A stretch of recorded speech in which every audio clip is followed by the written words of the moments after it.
तो जैसे कि प्रीलिम्स एग्जाम आने वाला है तो हमें बहुत क्लैरिटी होनी चाहिए कि हर सब्जेक्ट में कौन से ऐसे टॉपिक्स हैं जिन्हें बिल्कुल भी हमें मिस नहीं करना चाहिए। सारे कॉन्सेप्ट्स और सारी चीजें पता होनी चाहिए। तो मैं आज इंडियन ज्योग्राफी में आपको ऐसे 5 टॉपिक्स बता रहा हूँ, भैया पढ़ ही जाना, आप कुछ मत करना, ये वीडियो को लास्ट तक देख लेना। आपको मैं तरीके भी बता दूंगा, कहाँ से पढ़ना है, कैसे पढ़ना है, वो सारी चीजें। ये 5 टॉपिक बिल्कुल भी मिस नहीं करना है। फर्स्ट ऑफ द सबसे पहले जो हम बात करेंगे प्लेसेस इन न्यूज में। देखो,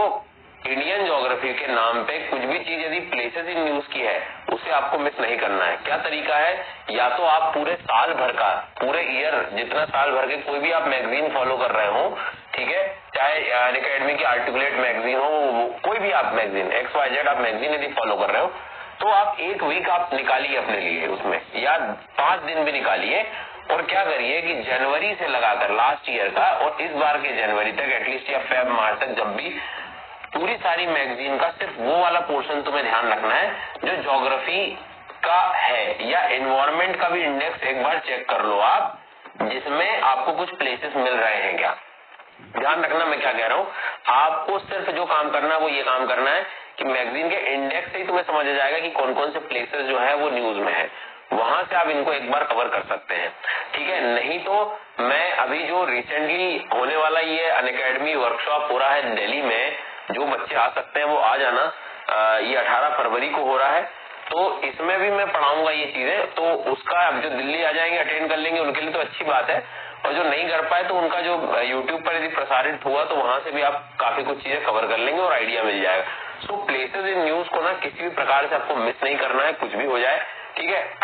कैसे पढ़ना है वो भी मैंने बता दिया, एक ही बार में पढ़ना 3-4 दिनों में, ताकि कंटिन्यूटी में याद रहे आपको, ठीक है। आगे बढ़ने से पहले अनअकैडमी पर पूरे 50% ऑफ और 6 महीने का एडिशनल बेनिफिट मिल रहा है। नए बैच 22 फरवरी से प्रारंभ हो रहे हैं और इंग्लिश के भी प्रॉपर आपको 13 फरवरी से शुरू हुए हैं। हालांकि जो फाउंडेशन बैच है वो जिनको 2025-26 में एग्जाम देना है वो अभी 22 फरवरी से बैच शुरू है, तो आप ये सब्सक्रिप्शन ले सकते हैं। कोड सबको मेरा पता है SGYT10, इस कोड से आपको ये डिस्काउंट मिल जाएगा।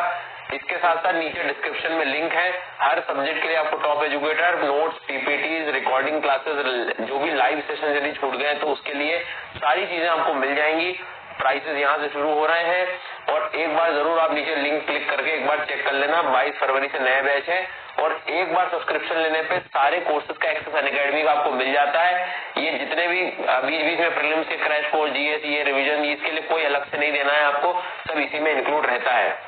साथ ही साथ एक बार यदि आप ये 2 साल या उससे अधिक के सब्सक्रिप्शन लेते हैं तो उसमें आप सिलेक्शन के बाद आपका 100% फी रिफंड आपका देखने को होगा। मतलब यदि आप फी रिफंड हो जाएगी आपकी यदि सिलेक्शन होता है, और यदि नहीं भी हो रहा है तो आप और भी यदि आपको पढ़ना है तो आप एक्सटेंशन 2 साल तक का भी ले सकते हैं, लेकिन ये ऑफर 2 साल के सब्सक्रिप्शन पे वैलिड है, उससे अधिक में, ठीक है।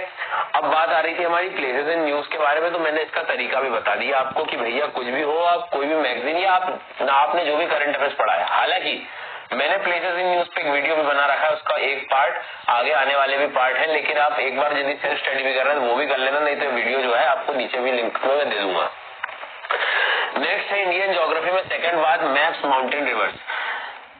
आप कितने यूपीएससी के पेपर पुराने देख लो, अभी तक जो हैबिट रही है यूपीएससी की वो गई नहीं है। मतलब क्या कि अभी भी मैप बेस्ड लर्निंग आपको मिलेगी। लास्ट ईयर भी आप 1 से 2 सवाल आप आराम से इंडियन ज्योग्राफी में देख सकते थे। कैसे करें, कुछ मत करो, आप सबसे पहले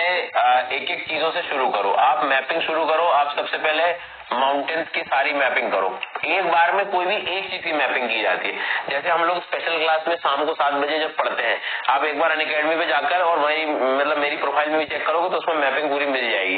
तो आप आराम से माउंटेन्स एक बार में कोई भी एक चीज की पूरी मैपिंग करें, 2-3 दिन उसी पे काम करें, आप 4 दिन लग जाए भले, पर याद हो जाना चाहिए। माउंटेन्स के बाद आपको फिर रिवर्स उठाने, फिर 4-5 दिन ले लो आप भले, कोई दिक्कत नहीं, लेकिन ढंग से मैपिंग करने का मतलब क्या है कि आपको यदि पता लग गई रिवर्स की ट्रिब्यूटरी है तो तुम ब्लैंक पेज में इसको बना पा रहे हो कि नहीं, खुद कर पा रहे हो कि नहीं, याद है कि नहीं, तुम्हें पढ़ना नहीं है। ये यहाँ है ना गोदावरी की ट्रिब्यूटरी ये है, हाँ वो तो तुम्हें पता है, मुझे पता है, पर तुम्हें याद है कि नहीं, ये ज्यादा काम की जरूरी चीज है। तो उसको तुम्हें सबसे ज्यादा फोकस करना है। ठीक है, माउंटेन्स की ये हो गया, रिवर्स की मैपिंग करना है आपको, साथ ही साथ जैसे पोर्ट्स की मैपिंग कर सकते हैं आप, तो बहुत अच्छी चीज है कि पोर्ट्स कहाँ कहाँ पर है। मैं बात नेशनल पार्क इनकी भी नहीं कर रहा हूँ, ये हम इन्वायरमेंट के मैं 5 टॉपिक्स ऐसे बताऊंगा, तब हम उसमें डिस्कस कर लेंगे भले ही, बट अभी फिलहाल ये 2-3 चीजें हैं जो आपको मिस नहीं करना है। तो माउंटेन हो चाहे रिवर हो, पोर्ट्स हो, पासेस, जैसे पासेस की मैपिंग आपकी की जाती है, तो ऐसे टॉपिक जो है मैप्स वाले आपको कैसे भी याद करने हैं। एटलस लेके बैठोगे तो एक बेनिफिट ये होता है कि रिवर जब पढ़ते हो तो उनके आसपास आप इंपॉर्टेंट सिटीज भी मार्क कर सकते हो। ठीक है, तो ये कर लेना। तीसरा, ये कुछ भी हो जाए, एल नीनो, लानीना, ये आईओडी का, जैसे सोमालिया में बाढ़ आई थी, तो उससे रिलेटेड एल नीनो आईओडी के क्या फिनोमेना है, इनके वीडियोस भी मेरे मिल जाएंगे, मतलब आप यूट्यूब पे सर्च भी करोगे तो एल नीनो और आईओडी, इंडियन ओशन डाइपोल, और इसके साथ क्लाइमेटिक फिनोमेना, इंडिया का जो मॉनसून का जो पैटर्न है, मतलब एक क्लास है मेरी, उसमें भी आप लोग जो है पढ़ सकते हैं, दैट इज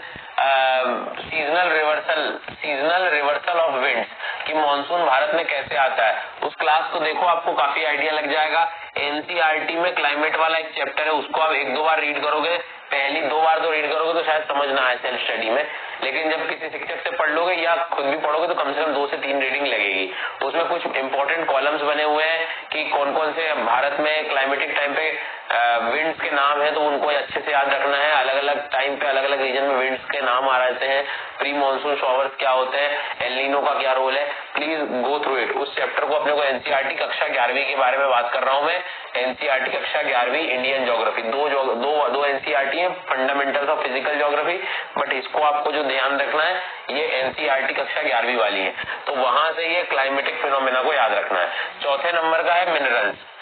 इसका भी एक वीडियो मैंने लास्ट ईयर बना दिया, तो उससे भी बहुत बच्चों को फायदा हुआ है, आप भी सर्च कर सकते हो मिनरल्स बाय सुदर्शन गुर्जर, काम आपका हो जाएगा। लेकिन उसके बाद भी मैं आपसे कह रहा हूँ कि मिनरल्स में आजकल बहुत नए, अब जैसे 3-4 दिन पहले मैं देख रहा था कि सेंटिनलम करके एक मिनरल है, वो हमें जो है नॉर्थ इंडिया में मिला है, तो न्यूज़पेपर में आप जब वो एनालिसिस करो मैगजीन में, इंडेक्स में, तो उसमें देख लो कोई न्यूज में तो नहीं है मिनरल्स। तो मतलब मेरा ये है कि जो मिनरल्स, कॉमन मिनरल्स भी नहीं, थोड़े अजीब से नए से मिनरल्स ये लोग पूछते हैं, क्यानाइट पूछ लिया, सिलेमेनाइट पूछ लिया, तो उसके लिए आपको मिनरल्स जो ईयर बुक आती है उसको आप रेफर कर सकते हो भारत सरकार के द्वारा, या मैंने भी जो है एक बार यूट्यूब पर लास्ट ईयर बनाया था, तो उसका वही पीडीएफ वगैरह सब मिल जाएगा, आप वहां से भी उस चीज को डाउनलोड कर सकते हो। तो मिनरल्स पे आपको फोकस करना है, इनकी भी क्लासेस आपके लिए जो है अवेलेबल होती है शाम को फ्री क्लासेस में, इसको भी अटेंड कर सकते हैं। And the last portion is soil and vegetation, ज्यादा परेशान नहीं होना है, इसको एक ओवरव्यू लेना है इसका आपको, लेकिन इसका भी सबसे बढ़िया तरीका है कि आप एनसीईआरटी के जो कक्षा 11वीं की एनसीईआरटी है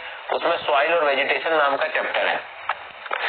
1 या 2 बार में कुछ नहीं होगा, कम से कम 2 से 3 रीडिंग लगेगी, ढंग से पढ़ना है। वेजिटेशन में कौन सी स्पीशीज, कौन सा पौधा किस प्रकार का है, एक अक्सर आता है क्वेश्चन, तो वहां तो आपको एनसीईआरटी में बहुत सारे पौधे मिल ही जाएंगे, लेकिन मेरे हिसाब से आप एक बार जो है और भी जो रिसेंट कोई न्यूज में पौधा है तो उसको देखना है आपको कि भाई एवरग्रीन है कि किस तरह से है। और सॉइल में इंडिया में जो 8 सॉइल के प्रकार है उनका डिस्ट्रीब्यूशन कौन सी फसलों से कनेक्टेड है, और हर सॉइल की अपनी एक खास बात होती है जो कि उस एनसीईआरटी में लिखी हुई है। मान लो तुमसे नहीं पढ़ते बने, तुम क्लास ले लो, ये भी फ्री सेशन में अवेलेबल है सॉइल वाला चैप्टर, आप बस अनअकैडमी में जाके एक बार आप देख लेना। ठीक है, देखो ये 5 चैप्टर 5 टॉपिक्स हैं, इनको आपको गलती से मिस नहीं करना, आप खुद भी पीवाईक्यूज देखेंगे तो ये चीज निकलेगी, आप आराम से इनको पढ़ना है, और मैंने सब तरीके बता दिए कैसे पढ़ना है क्या पढ़ना है। ठीक है,